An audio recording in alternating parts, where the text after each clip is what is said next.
नारायणं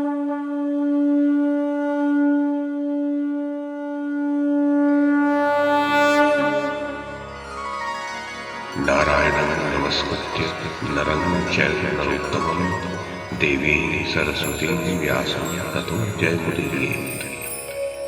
ओम नमो भगवते वासुदेवाय, ओम नमः पितामहाय, ओम नमः प्रजापतिभ्यः, ओम नमः कृष्णद्वैपायनाय, ओम नमः सर्वविघ्नविनायकेभ्यः।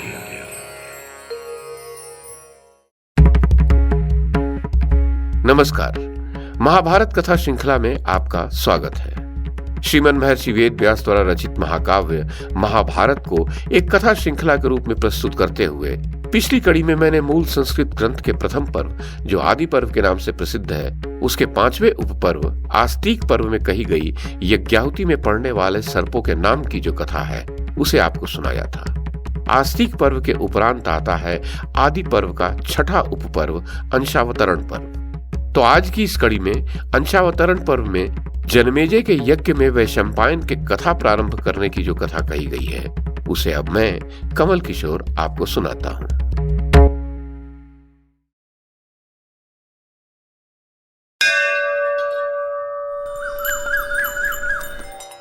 शौनक जी बोले, तात सूप नंदन, आपने भृगुवंश से ही प्रारंभ करके जो मुझे ये सब महान उपाख्यान सुनाया है, इससे मैं आप पर बहुत प्रसन्न हूं।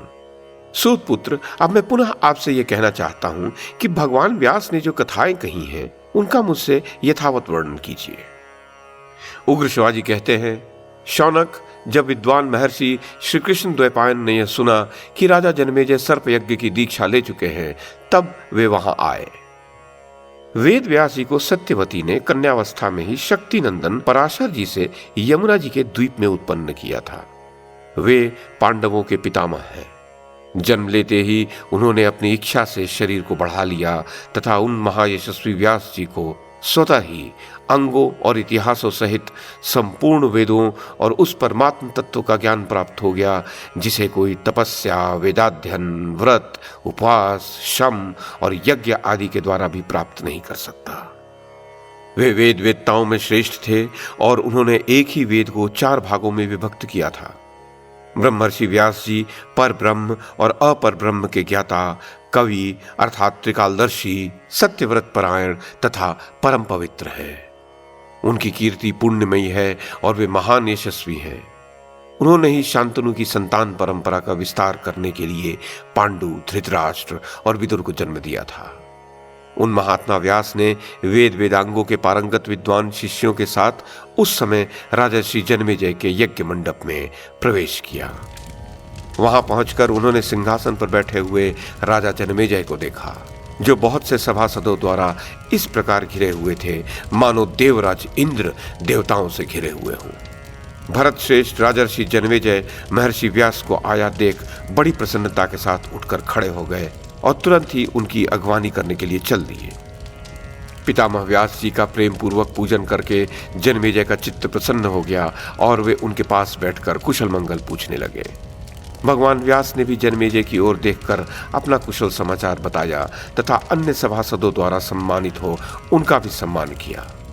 तदनंतर सब सदस्यों सहित राजा जन्मेजय ने हाथ जोड़कर द्विजश्रेष्ठ व्यास जी से इस प्रकार प्रश्न किया, ब्राह्मण, आप कौरवों और पांडवों को प्रत्यक्ष देख चुके हैं, अतः मैं आपके द्वारा वर्णित उनके चरित्र को सुनना चाहता हूं। वे तो राग द्वेष आदि दोषों से रहित सत्कर्म करने वाले थे, उनमें भेद बुद्धि कैसे उत्पन्न हो गई तथा प्राणियों का अंत करने वाला उनका वो महायुद्ध किस प्रकार हुआ।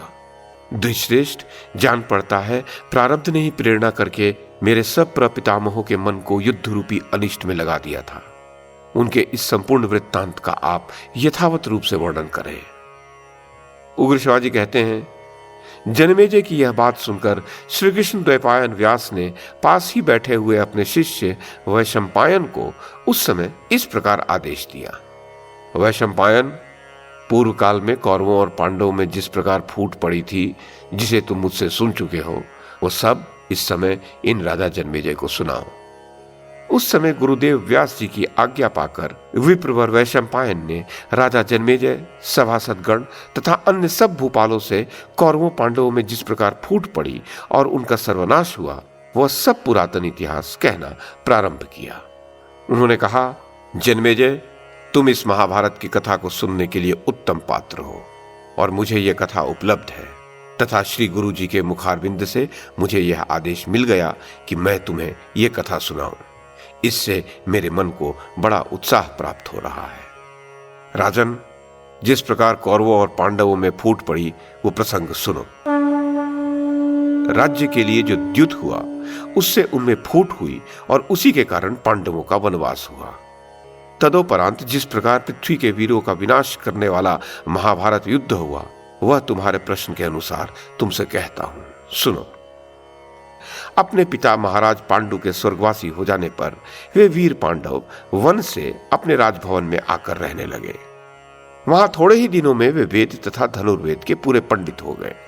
सत्व अर्थात धैर्य और उत्साह, वीर अर्थात पराक्रम तथा ओज अर्थात देह बल से संपन्न होने के कारण पांडव लोग पूर्ववासियों के प्रेम और सम्मान के पात्र थे। उनके धन, संपत्ति और यश की वृद्धि होने लगी। ये सब देखकर कौरव उनके उत्कर्ष को सहन न कर सके। तब क्रूर दुर्योधन, कर्ण और शकुनी तीनों ने मिलकर पांडवों को वश में करने या देश से निकाल देने के लिए नाना प्रकार के यत्न आरंभ किए। शकुनी की सम्मति से चलने वाले शूरवीर दुर्योधन ने राज्य के लिए भांत भांत के उपाय करके पांडवों को पीड़ा दी। उस पापी धृतराष्ट्र पुत्र ने भीमसेन को विष दे दिया, किंतु वीरवर भीमसेन ने भोजन के साथ उस विष को भी पचा लिया। तदुपरांत दुर्योधन ने गंगा के प्रमाण कोटि नामक तीर्थ पर सोए हुए भीमसेन को बांधकर गंगा जी के गहरे जल में डाल दिया और स्वयं चुपचाप नगर में लौट आया। जब कुंती नंदन महाबाहु भीम की आंख खुली तब वे सारा बंधन तोड़कर बिना किसी पीड़ा के उठ खड़े हुए। एक दिन दुर्योधन ने भीमसेन को सोते समय उनके संपूर्ण अंग प्रत्यंगों को काले सर्पों से डसवा दिया, किंतु शत्रुघाती भीम मर न सके। कौरवों के द्वारा किए हुए उन सभी अपकारों के समय पांडवों को उनसे छुड़ाने अथवा उनका प्रतिकार करने के लिए परम बुद्धिमान विदुर जी सदा सावधान रहते थे। जैसे स्वर्गलोक में निवास करने वाले इंद्र संपूर्ण जीव जगत को सुख पहुंचाते रहते हैं, उसी प्रकार विदुर जी भी सदा पांडवों को सुख दिया करते थे। भविष्य में जो घटना घटित होने वाली थी उसके लिए मानो देव ही पांडवों की रक्षा कर रहा था। जब छिपकर या प्रकट रूप से किए हुए अनेक उपायों से भी दुर्योधन पांडवों का नाश न कर सका, तब उसने कर्ण और दुशासन आदि मंत्रियों से परामर्श करके धृतराष्ट्र की आज्ञा से वारणावत नगर में एक लाह का गृह बनाने की आज्ञा दी। अंबिकानंदन धृतराष्ट्र अपने पुत्र का प्रिय चाहने वाले थे, अतः उन्होंने राज्य भोग की इच्छा से पांडवों को हस्तिनापुर छोड़कर वारणावत के लाक्षागृह में रहने की आज्ञा दे दी। माता सहित पांचों पांडव एक साथ हस्तिनापुर से प्रस्थित हुए। उन महात्मा पांडवों के प्रस्थान काल में विदुर जी परामर्श देने वाले हुए। धृतराष्ट्र की आज्ञा से शत्रुओं का दमन करने वाले कुंती कुमार महात्मा पांडव वारणावत नगर में आकर लाक्षागृह में अपनी माता के साथ रहने लगे। पुरोचन से सुरक्षित हो सदा सजग रहकर उन्होंने 1 वर्ष तक वहां निवास किया। तदोपरांत विदुर द्वारा भेजे गए आदमियों से पांडवों ने एक सुरंग खुदवाई। तत्पश्चात वे शत्रु संतापी पांडव उस लाक्षागृह में आग लगा पुरोचन को दग्ध करके भय से व्याकुल हो माता सहित सुरंग द्वारा वहां से वन को भाग निकले। वन में एक झरने के पास उन्होंने एक भयंकर राक्षस को देखा जिसका नाम हिडिंब था। राक्षस राज हिडिंब को मारकर पांडव लोग प्रकट होने के भय से रात में ही वहां से दूर निकल गए। उस समय उन्हें धृतराष्ट्र के पुत्रों का भय सता रहा था। हिडिंब वध के पश्चात भीम को हिडिंबा नाम की राक्षसी पत्नी रूप में प्राप्त हुई, जिसके गर्भ से घटोत्कच का जन्म हुआ। तदनंतर कठोर व्रत का पालन करने वाले पांडव एक चक्रा नगरी में जाकर वेदाध्ययन परायण ब्रह्मचारी बन गए। उस एक चक्रा नगरी में वे नरश्रेष्ठ पांडव अपनी माता के साथ एक ब्राह्मण के घर में कुछ काल तक टिके रहे। उस नगर के समीप एक मनुष्य भक्षी राक्षस रहता था जिसका नाम था बक। एक दिन महाबाहु भीमसेन उस क्षुधातुर महाबली राक्षस बक के समीप गए। वीरवर भीम ने अपने बाहुबल से उस राक्षस को वेग पूर्वक मारकर वहां के नगर निवासियों को धैर्य बंधाया। वहीं सुनने में आया कि पांचाल देश की राजकुमारी कृष्णा का स्वयंवर होने वाला है। यह सुनकर पांडव वहां गए और जाकर उन्होंने राजकुमारी को प्राप्त कर लिया। द्रौपदी को प्राप्त करने के बाद पहचान लिए जाने पर भी वे 1 वर्ष तक पांचाल देश में ही रहे। फिर वे शत्रुदमन पांडव पुनः हस्तिनापुर लौट आए। वहां आने पर राजा धृतराष्ट्र तथा शांतनु नंदन भीष्म ने उनसे कहा, तात, तुम्हें अपने भाई कौरवों के साथ लड़ने झगड़ने का अवसर प्राप्त न हो, इसके लिए हमने विचार किया है कि तुम लोग खांडव प्रस्थ में रहो। वहां अनेक जनपद उससे जुड़े हुए हैं। वहां सुंदर विभाग पूर्वक बड़ी बड़ी सड़कें बनी हुई हैं। अतः तुम लोग ईर्ष्या का त्याग करके खांडव प्रस्थ में रहने के लिए जाओ। उन दोनों के इस प्रकार आज्ञा देने पर सब पांडव अपने समस्त सुहृदों के साथ सब प्रकार के रत्न ले खांडव प्रस्थ को चले गए।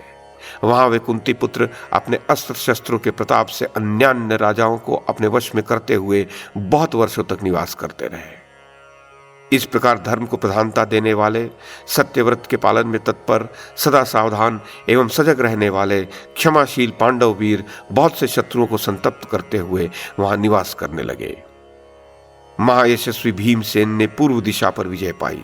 वीर अर्जुन ने उत्तर, नकुल ने पश्चिम और शत्रु वीरों का संहार करने वाले सहदेव ने दक्षिण दिशा पर विजय प्राप्त की। इस तरह पांडवों ने समूची पृथ्वी को अपने वश में कर लिया। वे पांचों भाई सूर्य के समान तेजस्वी थे और आकाश में नित्य उदित होने वाले सूर्य तो प्रकाशित थे ही। इस तरह सत्य पराक्रमी पांडवों के होने से यह पृथ्वी मानो 6 सूर्यों से प्रकाशित होने लगी। तदनंतर कोई निमित्त बन जाने के कारण सत्य पराक्रमी तेजस्वी धर्मराज युधिष्ठिर ने अपने प्राणों से भी अत्यंत प्रिय, स्थिर बुद्धि तथा सद्गुण युक्त भाई नरश्रेष्ठ सव्यसाची अर्जुन को वन में भेज दिया। अर्जुन अपने धैर्य, सत्य, धर्म और विजयशीलता के कारण भाइयों को अधिक प्रिय थे। उन्होंने अपने बड़े भाई की आज्ञा का कभी उल्लंघन नहीं किया था। वे पूरे 12 वर्ष और 1 मास तक वन में रहे। उसी समय उन्होंने निर्मल तीर्थों की यात्रा की और नाग कन्या उलूपी को पाकर पांड्य देशीय नरेश चित्रवाहन की पुत्री चित्रांगदा को भी प्राप्त किया और उन स्थानों में उन दोनों के साथ कुछ काल तक निवास किया। तत्पश्चात वे किसी समय द्वारका में भगवान श्री कृष्ण के पास गए।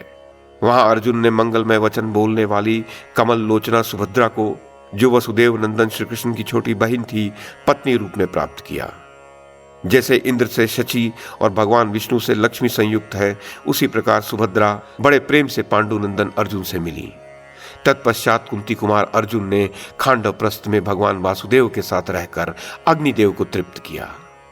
नृपश्रेष्ठ जन्मेजय, भगवान श्री कृष्ण का साथ होने से अर्जुन को इस कार्य में ठीक उसी तरह अधिक परिश्रम या भार का अनुभव नहीं हुआ जैसे दृढ़ निश्चय को सहायक बनाकर देव शत्रुओं का वध करते समय भगवान विष्णु को भार या परिश्रम की प्रतीति नहीं होती है। तदनंतर अग्निदेव ने संतुष्ट हो अर्जुन को उत्तम गांडीव धनुष, अक्षय बाणों से भरे हुए 2 तूणीर और 1 कपिध्वज रथ प्रदान किया। उसी समय अर्जुन ने महान असुर मय को खांडव वन में जलने से बचाया था। इससे संतुष्ट होकर उसने अर्जुन के लिए एक दिव्य सभा भवन का निर्माण किया, जो सब प्रकार के रत्नों से सुशोभित था। खोटी बुद्धि वाले मूर्ख दुर्योधन के मन में उस सभा भवन को लेने के लिए लोभ पैदा हुआ। तब उसने शकुनी की सहायता से कपटपूर्ण द्युत के द्वारा युधिष्ठिर को ठग लिया और उन्हें 12 वर्ष तक वन में और 13वें वर्ष एक राष्ट्र में अज्ञात रूप में वास करने के लिए भेज दिया। इसके उपरांत 14वें वर्ष में पांडवों ने लौटकर अपना राज्य और धन मांगा। महाराज, जब इस प्रकार न्यायपूर्वक मांगने पर भी उन्हें राज्य नहीं मिला, तब दोनों दलों में युद्ध छिड़ गया। फिर तो पांडव वीरों ने क्षत्रिय कुल का संहार करके राजा दुर्योधन को भी मार डाला और अपने राज्य को, जिसका अधिकांश भाग उजाड़ हो गया था, पुनः अपने अधिकार में कर लिया। विजयी वीरों में श्रेष्ठ जन्मेजय, अनायास महान कर्म करने वाले पांडवों का यही पुरातन इतिहास है। इस प्रकार राज्य के विनाश के लिए उनमें फूट पड़ी और युद्ध के बाद उन्हें विजय प्राप्त हुई।